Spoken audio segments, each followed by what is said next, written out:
Hi everyone. आज के video में देखने वाले हैं डांस का टॉप 30 मोस्ट इम्पोर्टेंट क्वेश्चन जो आपके आने वाले एग्जाम के लिए काफ़ी ज़्यादा इम्पोर्टेंट है।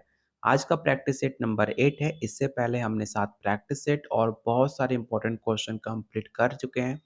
अगर आपने वीडियो नहीं देखा है तो आप जाकर वीडियो के प्लेलिस्ट में चेकआउट कर सकते हो। ये सारे क्वेश्चन डांस एग्जाम में बार बार पूछे जाने वाले सवाल हैं। तो चलिए शुरू करते हैं आज का पहला क्वेश्चन। लेकिन उससे पहले अगर आप BPSC TRE 4 state second phase की तैयारी कर रहे हो तो आपके सिलेबस में टोटल 15 यूनिट दिए गए हैं, जिसमें जितने भी टॉपिक्स हैं वो सारे टॉपिक्स कवर करते हुए 2000 से ज़्यादा हमने क्वेश्चन आंसर रेडी करा है, जिससे आप बेटर प्रैक्टिस कर सकते हैं आपके आने वाले एग्जाम के लिए। साथ में आपको ऑल प्रीवियस ईयर क्वेश्चन भी दिया जा रहा है। ये मिलेगा सिर्फ आपको 300 में। अगर आप इसका कंप्लीट 150 मार्क्स का कंप्लीट नोट्स लेते हो, जिसके अंदर डांस का 80 marks, GK GS 40 marks and language paper, साथ में online test series plus group discussion, और साथ में आपको प्रॉपर गाइड भी किया जाएगा कैसे एग्जाम की तैयारी करनी है, कैसे आप फर्स्ट अटेम्प्ट में पेपर क्वालिफाई कर सकते हो, कैसे मैंने खुद का पेपर क्वालिफाई किया था, सब कुछ आपको गाइड किया जाएगा। अगर आप स्टेट की तैयारी कर रहे हो तो स्टेट वालों के लिए 100 मार्क्स का डांस, 30 मार्क्स का arts of teaching and 20 marks का अदर स्किल, ये सब कुछ मिलेगा सिर्फ 500 में। लेने के लिए आप मुझे इस नंबर पे व्हाट्सएप या कॉल करके अधिक जानकारी ले सकते हो, क्योंकि कल से आपका टेस्ट सीरीज स्टार्ट होने वाला है। ऑलरेडी हमने 3 टेस्ट कंप्लीट कर चुके हैं। चौथा टेस्ट सीरीज आपका कल शाम 5 बजे स्टार्ट होने वाला है, तो जल्दी से उससे पहले आप पेड ग्रुप को जरूर ज्वाइन करके उस टेस्ट सीरीज में पार्टिसिपेशन जरूर करना। तो चलिए शुरू करते हैं आज का पहला क्वेश्चन। आज का जो हमारा टॉपिक है, ध्वनि की उत्पत्ति, कंपन, आंदोलन, नाद की विशेषता, स्वर शुद्ध और विकृत स्वर। इससे हम टॉप 30 क्वेश्चन आज कंप्लीट करने वाले हैं। अगर आपके पास कोई टॉपिक आप सजेस्ट करना चाहते हो तो वीडियो खत्म होने के बाद कमेंट बॉक्स में जरूर उस टॉपिक का नाम मेंशन करना, जो आने वाले वीडियो में उस टॉपिक पे हम टॉप 30 क्वेश्चन आपके लिए लेकर आएंगे। तो आज का पहला क्वेश्चन है, ध्वनि की उत्पत्ति किससे होती है? पहला ऑप्शन है स्थिर वस्तु से, गतिमान वस्तु से, कंपनशील वस्तु से, या ऑप्शन डी ठोस वस्तु से।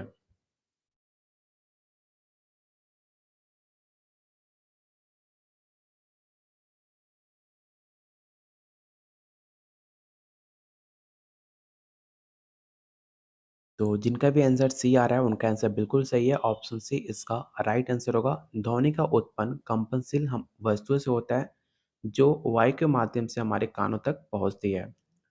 अगला क्वेश्चन है, ध्वनि तरंगों की आवृत्ति किससे मापी जाती है? जो आपका साउंड का जो फ्रीक्वेंसी होता है उससे आप किससे मेजर करते हो, आपको ये बताना है। पहला ऑप्शन है metre, hertz, second and Newton.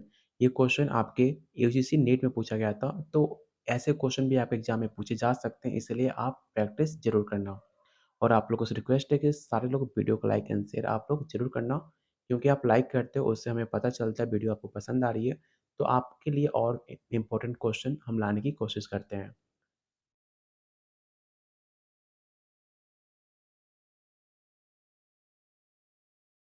तो क्वेश्चन सेकंड का जो राइट आंसर होगा ऑप्शन नंबर आपका बी होगा।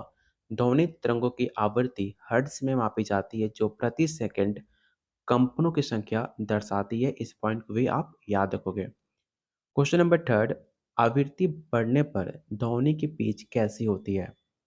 जब आपका फ्रीक्वेंसी बढ़ता है तो साउंड का जो पिच होता है वो कैसे होता है, आपको ये बताना है। कम हो जाता है, अधिक हो जाता है, अपरिवर्तित होता है, या शून्य हो जाता है।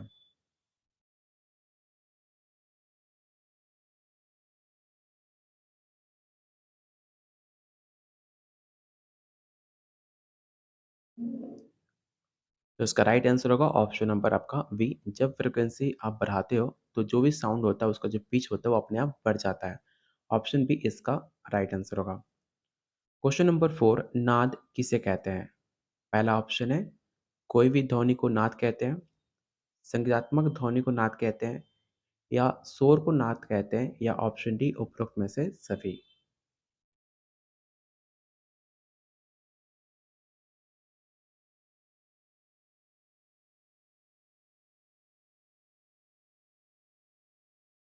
जो भी आंसर डी टिक आउट कर रहे हैं उनका आंसर बिल्कुल गलत है। इसका जो राइट आंसर होगा ऑप्शन नंबर बी होगा।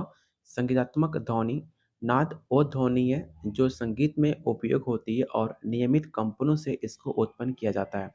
तो ऑप्शन बी इसका राइट आंसर होगा। शुद्ध स्वर किसे कहते हैं? विकृत स्वर को, तीव्र स्वर को, कोमल स्वर को या ऑप्शन डी है बिना विकृत के स्वर।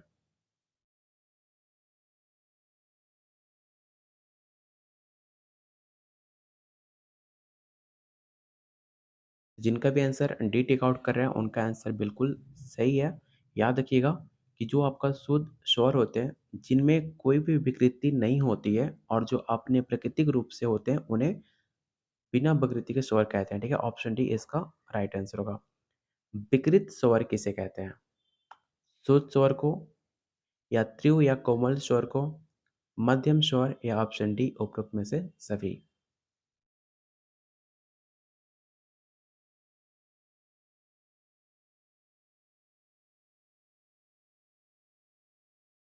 जिनका भी आंसर डी डी आ रहा है उनका आंसर बिल्कुल गलत है। इसका जो राइट आंसर होगा ऑप्शन नंबर आपका बी हो जाएगा।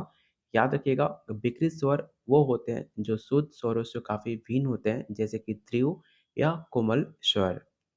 अगला क्वेश्चन आपको बताना है कि ध्वनि की तीव्रता किस पर निर्भर करती है?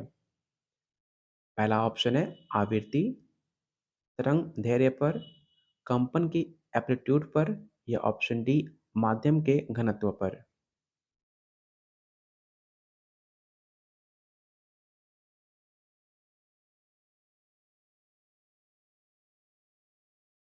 तो इसका राइट आंसर होगा ऑप्शन नंबर आपका सी। ध्वनि की जो तीव्रता होती है वो कंपन की एम्पलीट्यूड पर निर्भर करती है। अधिक एम्पलीट्यूड ध्वनि तेज हो जाती है। ऑप्शन नंबर सी इसका राइट आंसर होगा। क्वेश्चन नंबर 8, ध्वनि की चाल किस माध्यम में सबसे अधिक होती है? इससे आप जरूर याद रखना कि जो साउंड होती है उसकी चाल सबसे तेज कब होती है, आपको ये बताना है।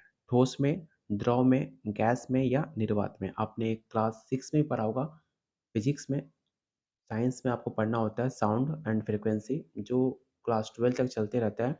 तो आपको बताना है कि साउंड सबसे ज़्यादा किस माध्यम में अधिक ट्रैवल करता है, मीडियम करता है।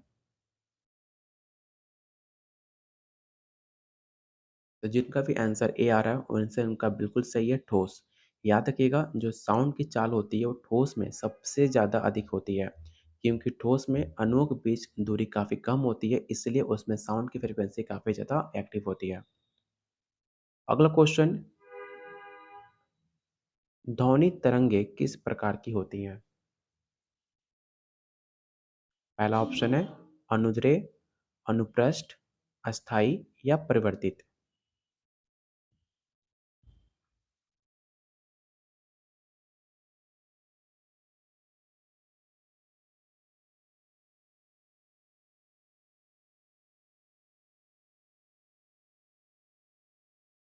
तो क्वेश्चन 9 का जो राइट आंसर होगा ऑप्शन नंबर ए हो जाएगा। अगला क्वेश्चन आपको बताना है कि संगीत में प्रयुक्त सप्तक कितने स्वर होते हैं? पहला ऑप्शन है 5, 6, 7 या ऑप्शन डी है 8। और आपको बता दें कि जो कल 5 बजे आपका जो टेस्ट सीरीज होने वाला है, उस टेस्ट सीरीज को सब कोई अटेम्प्ट कर सकता है, चाहे आपने पेड बैच लिया हो चाहे ना लिया हो, ठीक है? उसको ज्वाइन करने के लिए आप हमारे टेलीग्राम ग्रुप को ज्वाइन कर सकते हो, जहाँ पे आपको कल 5 बजे लिंक मिलेगा फ्री डेमो टेस्ट सीरीज का। याद रखिएगा सिर्फ आप टेस्ट दे सकते हैं, उसका रिजल्ट आपको प्रकाशित नहीं किया जाएगा। रिजल्ट सिर्फ उनको मिलेगा जो पेड बैच के मेंबर हैं, और साथ में उनका पूरा व्याख्या उस क्वेश्चन उस टेस्ट सीरीज का सिर्फ पेड बैच वाले को ही शेयर किया जाएगा। अगर आप टेस्ट सीरीज अटेम्प्ट करना चाहते हो तो फ्री है, हर कोई उसे अटेम्प्ट कर सकते हैं। आप टेलीग्राम ग्रुप को ज्वाइन कीजिए और वहाँ पे आपको लिंक मिलेगा शाम 5 बजे, उसे आप अटेम्प्ट कर सकते हो। लेकिन रिजल्ट सिर्फ आपको पेड बैच वालों को ही शेयर किया जाएगा, इसलिए आप पेड बैच ज़रूर ज्वाइन करना, क्योंकि उसमें आपको अनलिमिटेड टेस्ट प्लस आपको नोट्स, आपको गाइड सब कुछ आपको मिलेगा सिर्फ 500 में। लेने के लिए मैंने नंबर अपना कमेंट बॉक्स में शेयर किया हुआ है, जाकर वहाँ से नंबर ले सकते हो, या फिर मैंने इस वीडियो में भी मेरा नंबर मेंशन किया हुआ है, वहाँ से भी आप नंबर ले सकते हो। क्वेश्चन 10 का जो राइट आंसर होगा ऑप्शन नंबर सी हो जाएगा। अगला क्वेश्चन, ध्वनि की गुणवत्ता किस पर निर्धारित होती है? जो आपके साउंड का क्वालिटी होता है वो किस पे डिपेंड होता है, आपको ये बताना है। फ्रीक्वेंसी पर, एम्पलीट्यूड पर, तरंग रूप से या तरंग धैर्य से।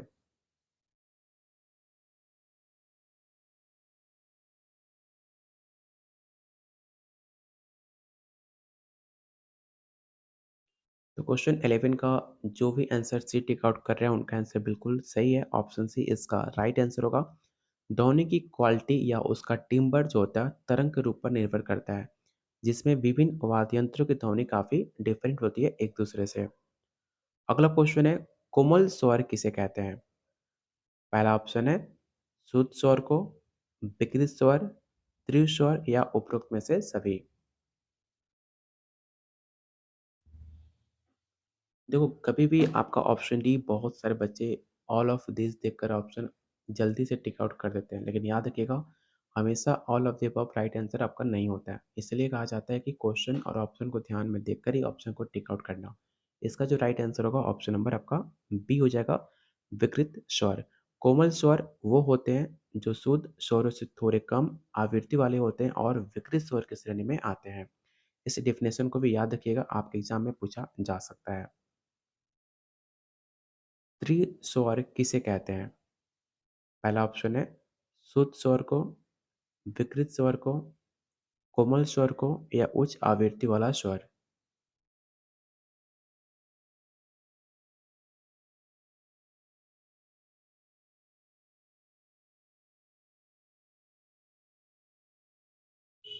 तो इसका राइट आंसर होगा ऑप्शन नंबर आपका डी हो जाएगा। तीव्र स्वर वो होते हैं जिनकी आवृत्ति शुद्ध स्वरों की तुलना में अधिक होती है, जिससे वो उच्च पिच पर सुनाई देते हैं। अगला क्वेश्चन है, आपको बताना है कि ध्वनि का परिवर्तन कहाँ पर होता है? जो साउंड का रिफ्लेक्शन होता है कहाँ पर होता है, आपको ये बताना है। कठोर सतह पर होता है, मुलायम सतह पर होता है, निर्वात पे होता है या द्रव पे होता है। आपको बता दें कि जो आज हमने टॉपिक कवर कर रहे हैं, वो टॉपिक आपके सिलेबस यूनिट 3 का है, जाकर आप चेकआउट कर सकते हो। जो भी आपको टॉपिक्स या क्वेश्चन कराए जाते हैं प्रैक्टिस सेट में, वो सब आपके सिलेबस के अकॉर्डिंग होते हैं और आपके प्रीवियस ईयर क्वेश्चन के पैटर्न पे तैयार किए जाते हैं। इसलिए आप सारे क्वेश्चन अटेम्प्ट जरूर करना। ये सारे क्वेश्चन काफ़ी इंपॉर्टेंट है आपके एग्जाम का पॉइंट ऑफ व्यू से। तो क्वेश्चन 14 का जो राइट आंसर होगा ऑप्शन नंबर ए हो जाएगा। ध्वनि का रिफ्लेक्शन कठोर सतहों से होता है क्योंकि उस टाइम जो साउंड की एनर्जी होती है काफ़ी ज़्यादा इफेक्टिव ढंग से वापस परिवर्तित करती है। इसलिए इसका राइट आंसर ऑप्शन ए हो जाएगा। क्वेश्चन नंबर 15, प्रतिध्वनि जिसे आप इको बनने के लिए न्यूनतम दूरी कितनी होनी चाहिए? 5 मीटर, 17, 34 या 50?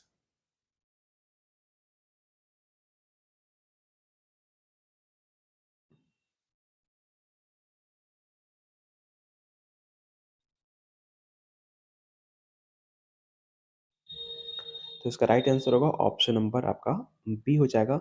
प्रतिध्वनि सुनने के लिए स्रोत और प्रवर्तक सतह के बीच न्यूनतम दूरी 17 मीटर होनी चाहिए ताकि ध्वनि 0.1 सेकंड से आपके पास वापस लौट सके।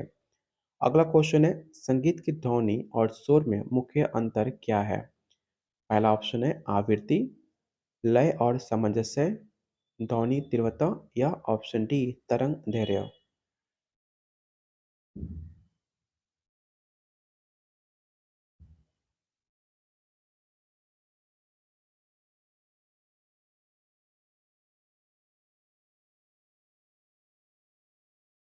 तो इसका राइट आंसर होगा ऑप्शन नंबर बी। याद रखिएगा, संगीत का साउंड लयबद्ध और सामंजस्यपूर्ण होती है, जबकि आपका जो शोर होता है वो अनियमित और असामंजस्यपूर्ण होता है। इस पॉइंट को भी आप याद रखोगे और टेलीग्राम अगर अभी तक आपने ज्वाइन नहीं किया है तो इस ग्रुप को ज्वाइन करना। यहाँ पे आपको सारे फ्री के पीडीएफ, कोई भी टेस्ट होता है उसका लिंक, सब कुछ आपको यहाँ पे पोस्ट किए जाते हैं, जिसका लिंक डिस्क्रिप्शन बॉक्स और कमेंट बॉक्स में पिन कर रखा हुआ है, जाकर आप वहाँ से ज्वाइन कर सकते हो। क्वेश्चन नंबर 17, ध्वनि की गूंज कब होती है? जो साउंड होती है उसका गूंज कब होती है, आपको ये बताना है। जब दो वस्तुएं आपस में टकराती हैं तब, या फिर जब दो वस्तुओं की आवृत्ति समान होती है, या जब ध्वनि का परिवर्तन होता है, या ऑप्शन डी जब ध्वनि काफी तीव्र होती है।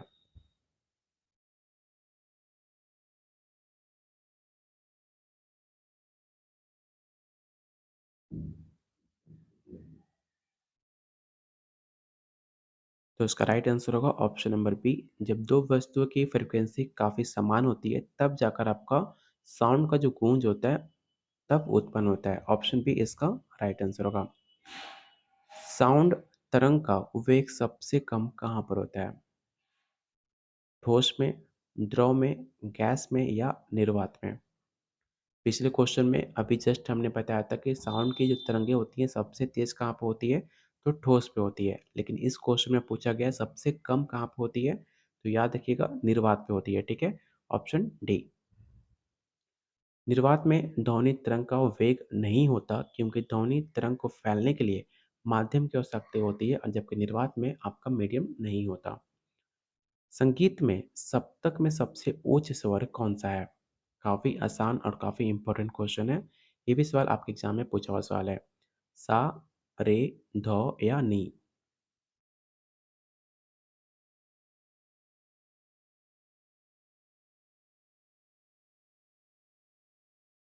तो इसका राइट आंसर होगा ऑप्शन नंबर डी, नी। याद रखिएगा कि नी स्वर सप्तक का सबसे उच्च स्वर है, इसकी आवृत्ति सबसे अधिक होती है। अगला क्वेश्चन, किस प्रकार की तरंगों में कण तरंग के लंबवत गति करते हैं? इन ऑप्शन को ध्यान से देखिए और बताइए क्वेश्चन 20 का राइट आंसर क्या होगा।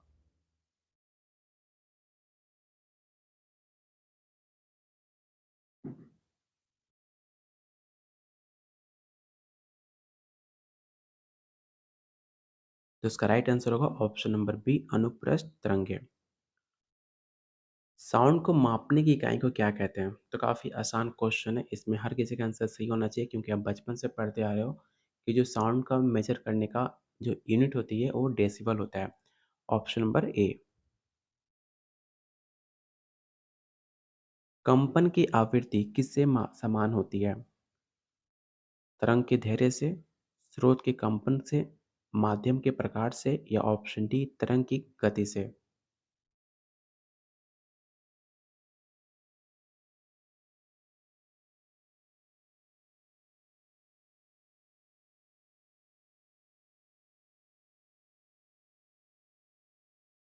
तो इसका राइट आंसर होगा ऑप्शन नंबर बी, स्रोत के कंपन से। अगला क्वेश्चन है, न्यूनतम श्रवण की सीमा कितनी होती है? इस क्वेश्चन को याद रखिएगा, सवाल काफ़ी इंपॉर्टेंट है। इन ऑप्शन को देखिए और बताइए कि न्यूनतम श्रवण सीमा कितनी होती है?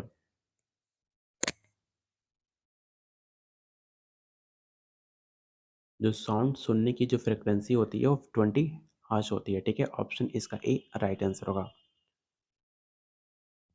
क्वेश्चन नंबर 24, मानव कान के लिए असामान्य ध्वनि स्तर कौन सा है?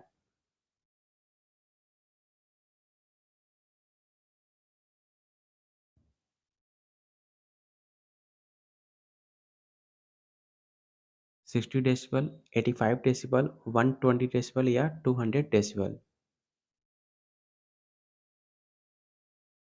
तो इसका जो राइट आंसर होगा ऑप्शन नंबर सी होगा, 120 डेसिबल। 120 डेसिबल से अधिक की ध्वनि मानव कान के लिए दर्दनाक और हानिकारक होती है। इस पॉइंट को भी आप याद रखोगे। क्वेश्चन नंबर 25 है, ध्वनि तरंग का तरंग दैर्ध्य बढ़ने की आवृत्ति पर क्या प्रभाव पड़ता है? बढ़ता है या घटता है या अपरिवर्तित होता है या अनंत हो जाता है?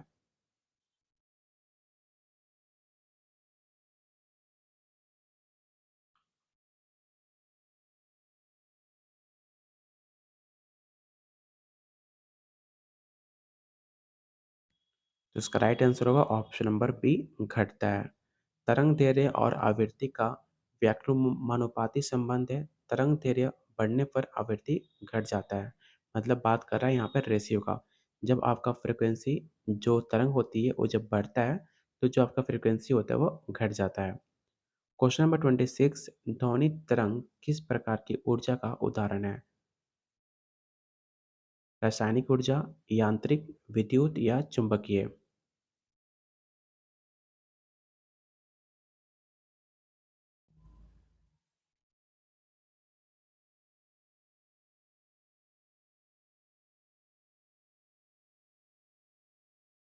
जो भी आंसर बी टिक आउट कर रहे हैं उनका आंसर बिल्कुल सही है। ऑप्शन बी इसका राइट आंसर होगा। अगला क्वेश्चन, ध्वनि की तीव्रता को मापने के लिए कौन सा उपकरण उपयोग किया जाता है? तो जस्ट मैंने आपको बताया था, याद रखिएगा कि साउंड की तीव्रता को मापने के लिए डेसिबल मीटर का प्रयोग किया जाता है। Option number C. अगला क्वेश्चन, ध्वनि तरंग के गुणों में क्या शामिल नहीं है? पहला ऑप्शन है फ्रीक्वेंसी, तरंगदैर्घ्य, वेग या ऑप्शन डी है घनत्व।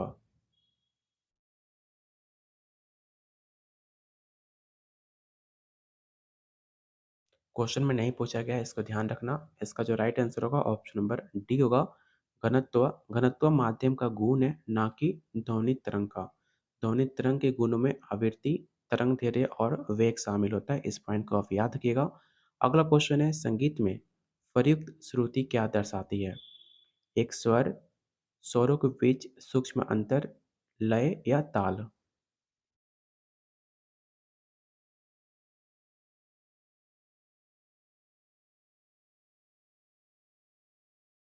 तो इसका राइट आंसर होगा ऑप्शन नंबर बी, स्वरों के बीच सूक्ष्म अंतर। अगला क्वेश्चन और आज का लास्ट क्वेश्चन, लेकिन उससे पहले अगर अभी तक आपने वीडियो को लाइक एंड शेयर नहीं किया तो प्लीज़ वीडियो को लाइक एंड शेयर आप जरूर करना। अगला वीडियो किस टॉपिक पे देखना चाहते हो उस टॉपिक का नाम जरूर मेंशन करना टॉपिक वीडियो खत्म होने के बाद, क्योंकि उस टॉपिक में आने वाले वीडियो उस पर हम बना सकें। अगला क्वेश्चन है गूंज का अनुप्रयोग किस क्षेत्र में होता है? सोनार में, रेडियो में, विद्युत चुम्बकीय में या प्रकाश में। याद रखिएगा जो भी मैंने इस प्रैक्टिस सेट में जितने भी क्वेश्चन शामिल किए हैं सारे क्वेश्चन आपके सिलेबस के अकॉर्डिंग है। ऐसा नहीं कि आप साउंड आपके फिजिक्स से क्वेश्चन है, फिजिक्स से रिलेटेड सारे क्वेश्चन हैं, लेकिन ये सारे क्वेश्चन आपके म्यूजिक डांस में पूछे जाते हैं क्योंकि टॉपिक्स आपके सिलेबस में मेंशन है। ये सिंपल बेसिक सा क्वेश्चन है जो आपको पता होना चाहिए साउंड और आपके म्यूजिक एंड डांस क्लासेस में। तो एक भी क्वेश्चन बिना स्किप मत करना कि ये क्वेश्चन सारे फिजिक्स के हैं, ऐसा कुछ नहीं है, आपके सिलेबस में मेंशन है। और ये बेसिक क्वेश्चन है जो हर किसी को पता होना चाहिए अगर आप म्यूजिक एंड डांस की तैयारी कर रहे हो तो। क्वेश्चन 30 का जो राइट आंसर होगा ऑप्शन नंबर ए हो जाएगा सोनार। याद रखिएगा गूंज का उपयोग सोनार में किया जाता है जो पानी के नीचे वस्तु की पहचान और दूरी मापन के लिए उपयोगी माना जाता है। तो ये रहा आज का टॉप 30 क्वेश्चन। उम्मीद करता हूँ वीडियो पसंद आई होगी। तो प्लीज़ वीडियो को सबको लाइक एंड शेयर आप जरूर करना, क्योंकि एक लाइक करते हो उससे हमें पता चलता है कि वीडियो आपको पसंद आ रही है और हमें और ज़्यादा मेहनत करने के लिए हम मोटिवेट होते हैं। अगर आप इसका कंप्लीट 150 मार्क्स डांस का कंप्लीट नोट्स लेना चाहते हो, जिसमें आपको डांस का 80 marks, GK GS 40 marks, language paper, unlimited test series, plus आपको प्रॉपर गाइड किया जाएगा कैसे एग्जाम पर तैयारी करनी है, ग्रुप डिस्कशन, कंप्लीट 500 में आपको हर चीज़ मिल रहा है जो आपको एग्ज़ाम क्वालिफाई करने में काफ़ी ज़्यादा मदद करेगा। लेने के लिए आप मुझे इस नंबर पे व्हाट्सएप कर सकते हो। कोई भी डाउट हो एग्ज़ाम रिलेटेड, चाहे कोई भी डाउट हो डांस रिलेटेड, आप मुझे व्हाट्सएप करके मैसेज कॉल कर सकते हो और अपने डाउट को क्लियर कर सकते हो। इस कल के डेट में 5 पीएम पे कल हम टेस्ट लेने जा रहे हैं डांस का। अगर आपने पेड बैच जॉइन कर लेते हो तो कल के भाग में आप पार्टिसिपेट कर सकते हो टेस्ट सीरीज में। अगर आप सिर्फ टेस्ट देना चाहते हो, रिजल्ट से कोई मतलब नहीं है कि आप फेल हो रहे हो या पास हो रहे हो, तो आप फ्री टेलीग्राम को ज्वाइन करके वहाँ पे टेस्ट सीरीज अटेम्प्ट कर सकते हो। टेस्ट सीरीज सबके लिए फ्री है, लेकिन सिर्फ रिजल्ट और पूरा उसका डिटेल सिर्फ पेड बैच वालों को ही शेयर किया जाएगा। कहाँ पर उन्होंने गलती करी है, कहाँ पे उनको और मेहनत करनी है, ये सब कुछ आपको सिर्फ पेड बैच वालों को ही बताया जाएगा। तो अधिक जानकारी के लिए आज ही इस नंबर पर व्हाट्सएप कॉल करके आप इस नोट्स को, इस बैच को आप ले सकते हो। जल्दी से व्हाट्सएप करो क्योंकि क्लासेस ऑलरेडी स्टार्ट हो चुके हैं। डेली टेस्ट सीरीज आपका हो रहा है, जल्दी से उसमें आप भी ज्वाइन कीजिए। मिलते हैं बहुत जल्द अगले वीडियो में, तब तक के लिए कीप वॉचिंग, कीप शेयरिंग।